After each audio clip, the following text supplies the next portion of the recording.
keeping it beginners yoga forever. We're just always going to be beginners. Because for all intents and purposes, we are. Okay, so we did breath. This is also, by the way, a recap. There's videos down below. It feels so weird to do that. That are beginners 1, beginners 2, beginners 3, beginners 4, beginners 5. So these videos, I'm hoping to make these videos into 2 videos, are recapping those. Okay, so moving on from there.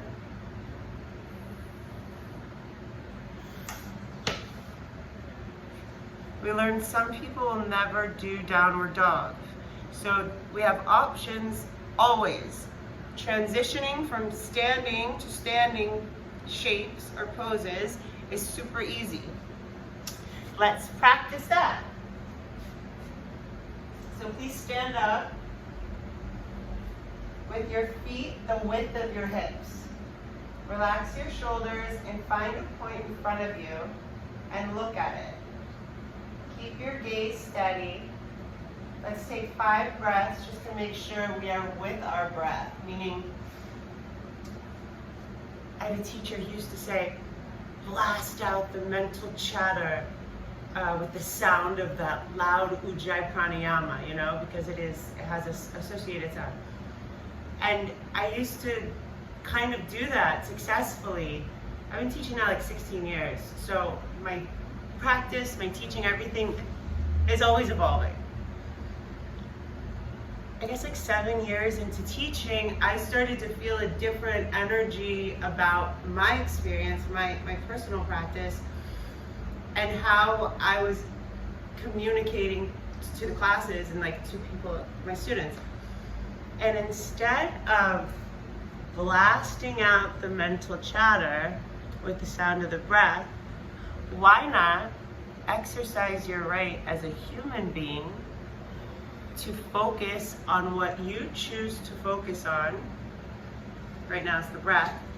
When you choose to focus on it. So there's a slight discrepancy there in intention. One is, I feel feeding energy to something that we're trying. Anytime you're trying to push something away, what you resist persists, that kind of thing. It's like a universal law. Like, so with meditation, I love this one. When the thoughts come into the mind, simply back to the breath. Like an uninvited house guest, you're not going to engage them, ask them if they need a ride to the airport. You know, you just, you know, back to what you're doing. So instead of trying to fight thoughts, which should be absent in the physical part of yoga as well, why not choose breath? Copy? So let's start at the front of the mat with our feet either the width of the hips or touching. Feel strong legs. Feel your weights even over both feet. Let's take 5 breaths to move out of the mind and into the heart space.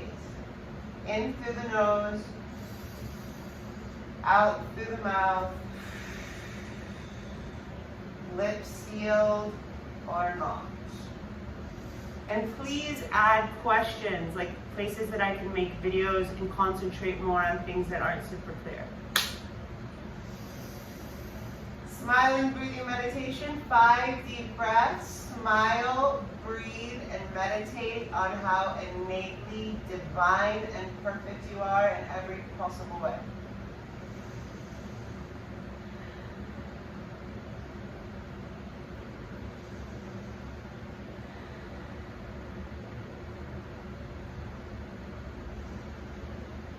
Feel the earth beneath you support you. Feel air and love and light around you.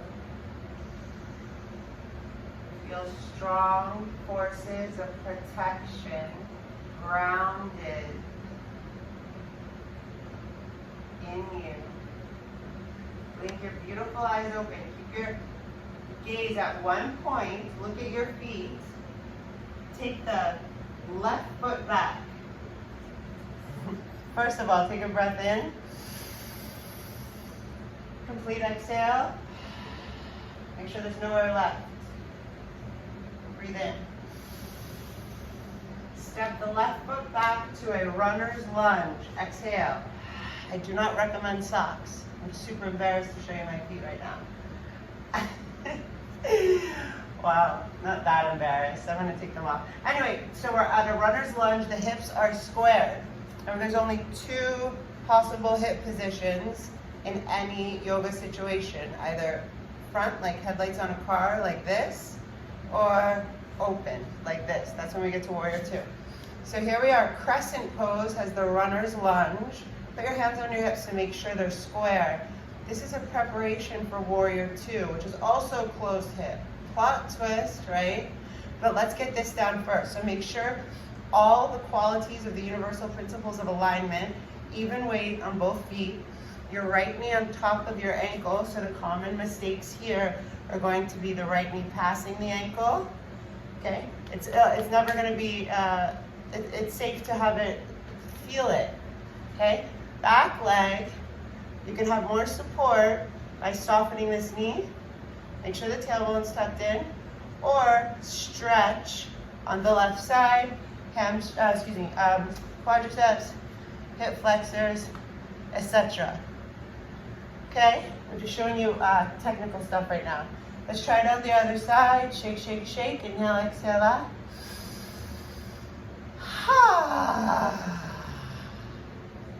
Inhale. Right foot back. Exhale. Runner's lunge.